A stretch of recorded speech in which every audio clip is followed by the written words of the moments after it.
Another day, another vlog. Heto na naman ang panibago nating video. Sinalubong nga nating masaya ang bagong taon, pero bago ito ay naging busy muna tayo sa pag-iintindi ng kuryente. Tara at samahan nyo na naman ako sa panibago nating video. Let's go! Alright mga katalong, welcome back sa ating channel. For today's video ay nag-iintindi nga pala tayo ng kuryente dahil malapit na ang New Year. Pinailawan nga natin ang Barangay Bakawan at Buhay na Tubig sapagkat nawalan sila ng kuryente. Matapos nga nating maitaas ang fuse ay dumaan tayo kay na Kuya Vincent sapagkat nagpe-prepare sila ng kanilang lilitsunin. Kakaiba nga ang paglilitsyon nila dito sapagkat pinalamanan nila ito ng manok. Ngayon lang tayo nakakita ng litsyong baboy na pinalamanan ng manok, kaya naman napahanga tayo dito. Dahil nga dito ay talaga namang masasabi nating napakataba ng utak ng mga Pinoy pagdating sa pagluluto. At ngayong panahon nga ay busy ang mga tao sapagkat naghahanda sila at nagluluto para sa darating na bagong taon. After nga nito ay nasalubong natin ang aking mga pinsan na kumuha ng buko. Gagawa nga daw sila ng buko salad at ang sabi ko naman ay manghihingi na lang ako. Maya pa nga ay tinawagan tayo ng Barangay Buhay na Tubig sapagkat wala daw silang kuryente. Bago nga kami pumunta sa fuse ng Buhay na Tubig ay dinaanan muna namin si Ginang Bukid para makapag-report. Yan, si Ginang Bukid. Happy New Year na po. Kunsyal na yan ngayon. Vlogger pa. At after nga nito mga idol ay dumaan naman kami sa bakery ni Kuya Junjun para makatingin ng tinapay. Tumingin nga pala kami dito ng tasty bread para panghanda sa darating na bagong taon. Tapos nga ito ay nakita natin si Alex Custodio. Yan o, si Alex Custodio. Hello po!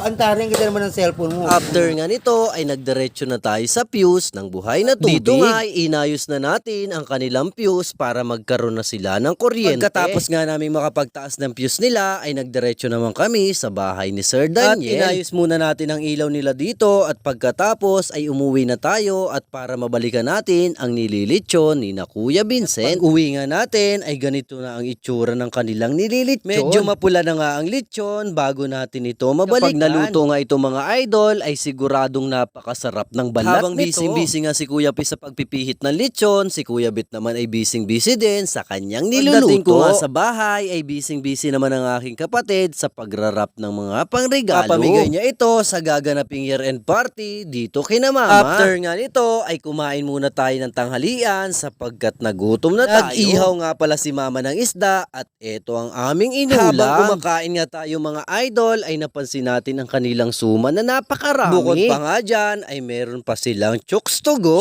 Bago nga sumapit ang bagong taon ay ito ang nangyari. Kawawa naman kami. Bagong taon ay bagong brown out. Kyo? Mami, meron. Ha? Meron. Brown out. Oh. Wala kaming kuryente. Tapos Haluan natin yun. alin na nga paluin natin? Si Mami. Si? Si Mami. Mami? Sobrang nalungkot nga tayo dito mga idol sapagkat nawala ng kuryente. At 11:30 PM nga nang mawala ng power kaya naman ang buong paligid ay biglang tumahimik. Dahil nga dito ay mga kulisap na lang ang ating naririnig. Biglang ang nawala ang mga video oking sintonado. At dahil nga sa brownout na ito ay parang magiging November 1 ang pagsalubong namin sa New Year. Maya pa nga ay niyaya ko ng aking pamilya papunta kay na Mama. At sa bahay na nga lang ni na Mama natin sasalubungin ng bagong taon sapagkat napakadilim ng bahay namin. Pagkarating nga natin sa bahay ni na Mama ay grabe mga idol. Napakaganda naman ang design ng kanilang lamesa.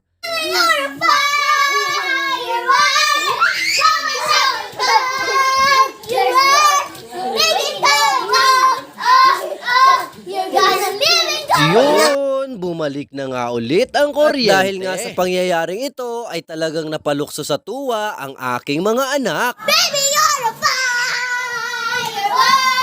Come showing up! You're right! Part niyang ito mga idol ay 7 minuto na lang ang ating hinihintay bago sumapit ang bagong taon. Nga dyan ay lalong lumakas ang energy ng aking mga anak dahil nagka-countdown na. 4, 3, 2, 1, Happy New Year!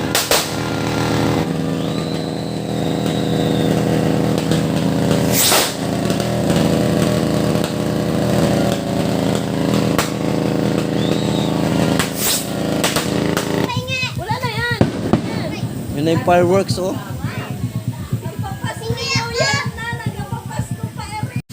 Yee! Alam ko ma.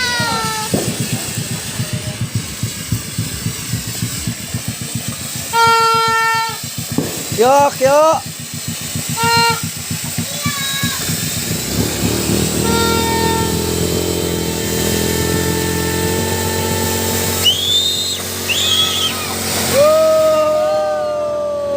Happy New Year mga idol! Sana po ay masaya kayo ngayong bagong taon. At maraming salamat 2023 dahil sa iyong mga masasayang memories. Sana ngayong 2024 ay makamit na natin ang ating mga pangarap sa buhay. At punuin po natin ng pagmamahal at pag-ibig ang bawat mga bahay. At iiwan na natin sa 2023 ang mga puot at galit sa ating kapwa. Unahin muna natin ang ating sariling pamilya bago ang ibang mga bagay. Kung meron man po tayo naging kasamaan ng loob or naging kaaway ay patawarin na natin. Iwanan na natin ito sa 2023 para harapin ang panibagong buhay. At sa lahat po ng mga solid supporters at followers natin ay maraming salamat po sa inyo. Hindi po natin basta-bastang maabot ang ating pangarap kung wala po kayo. At balang araw ay makakabawi din ang inyong abang lingkod dahil sa inyong panunood. Muli nga po mga idol ay maraming salamat sa inyo at Happy New Year. Naasahan ko pa po ang inyong solid na suporta para sa sunod pa nating mga vlogs. At ito po ang ating latest video.